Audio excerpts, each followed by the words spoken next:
Salut, c'est Trado, je suis content de vous retrouver pour cette nouvelle analyse technique pour le CAC 40 et nous allons voir que les choses se passent de la meilleure des manières.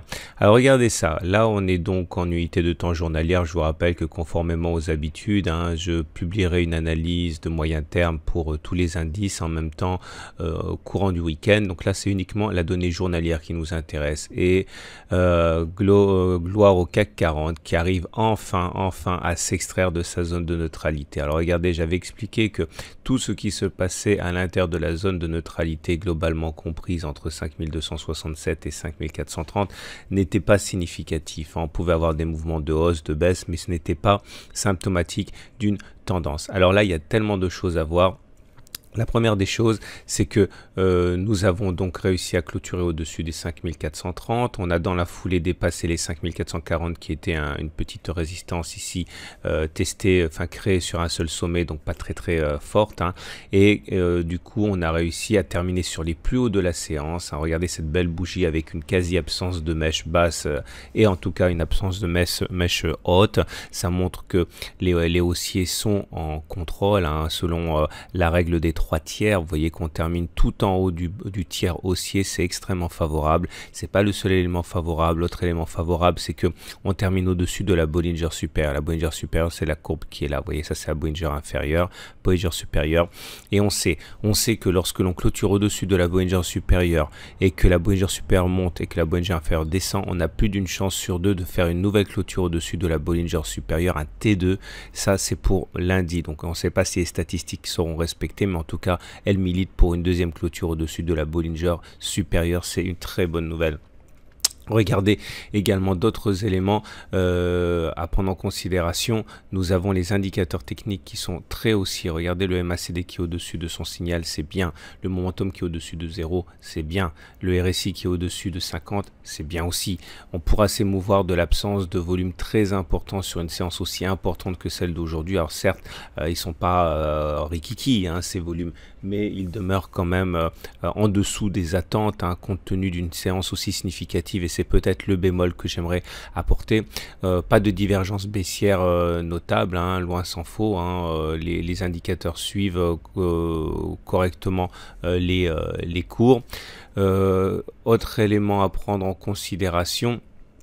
Oui, voilà, c'est que nous avons le nuage qui est toujours à plat. Bon, c'est pas surprenant non plus, il faut laisser le temps au nuage de se redresser, mais il y a de fortes chances pour que le nuage redevienne haussier, et donc effectivement, ce serait très bien pour la suite.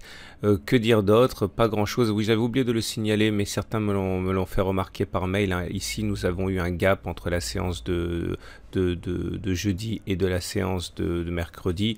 Ce gap était un gap de rupture et qui donc laissait augurer un signal de force assez important. Bon, c'est simplement pour le caractère didactique, puisque bon, ça a déjà produit ses effets. Dernière des choses que j'aimerais envisager avec vous, c'est la formation ici d'un double bottom. Alors les doubles bottoms, c'est simple, vous avez un creux suivi d'un autre creux. En l'occurrence ici, c'est un double bottom en Adam et Adam, puisque les creux sont assez anguleux et pas arrondis. Et l'objectif théorique, c'est de prendre la profondeur du double creux que l'on reportera au-dessus de la ligne d'eau. Ça nous donnerait un objectif potentiel à 5600. Ok, donc voilà, il y a du grain à moudre pour la hausse. C'est pas pour ça qu'on ira d'un trait, mais en tout cas, déjà les 5520 semblent à la portée du CAC 40. On descend d'unité de temps, l'unité de temps 4 heures pour voir ce qu'a donné le plan de trade. Et comme vous allez voir, la puissance du mouvement en cours est absolument délirante. Alors là, j'ai changé le sens des flèches pour adapter, mais en gros, vous avez hier soir, lorsque j'ai mis le plan de trade, jeudi soir, il y avait des flèches vertes ici. Et il y avait des flèches là, vertes. Donc ça veut dire effectivement qu'une fois qu'on a eu cassé les 5442, l'objectif était d'aller chercher les 5498. Et ça, tant que le précédent support tenait, vous pouvez vous revoir la vidéo, les graphes de jeudi soir pour plus de détails. Mais globalement, ici, donc la règle est toujours la même. Tant que les 5440 tiennent, on vise 5500.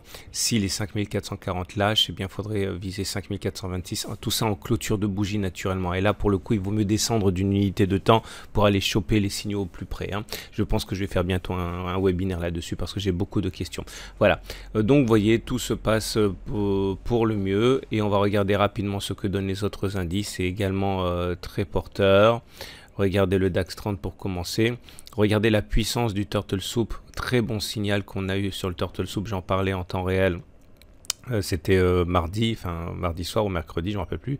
Turtle Soup suivi par une étoile du matin très fort et donc des coups effectivement belle progression. Là vous remarquerez qu'on arrive directement déjà sur une résistance, hein. Si on passe les 13 318, ce serait boulevard jusqu'à 13 473 en intraday.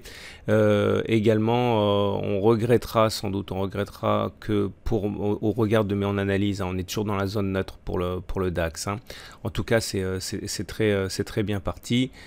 Pour le Belvin également, vous remarquerez qu'on a une deuxième clôture au-dessus de la Bollinger supérieure, donc c'est très bien, nuage à plat, donc la tendance de fond en Ishimoku n'est pas encore haussière, mais en tout cas on a des signaux qui sont avant-coureurs d'une hausse. Et puis bien sûr, à tout seigneur, tout honneur, le Dow Jones qui fait une très belle séance en adjusant 0,9% encore.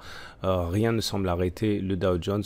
On a été dans une zone de congestion ici qui a duré à peu près 3 semaines, et puis depuis qu'on a cassé, eh bien on repart de l'avant, tout comme sur le SP500. Voilà, très beau parcours pour les indices américains.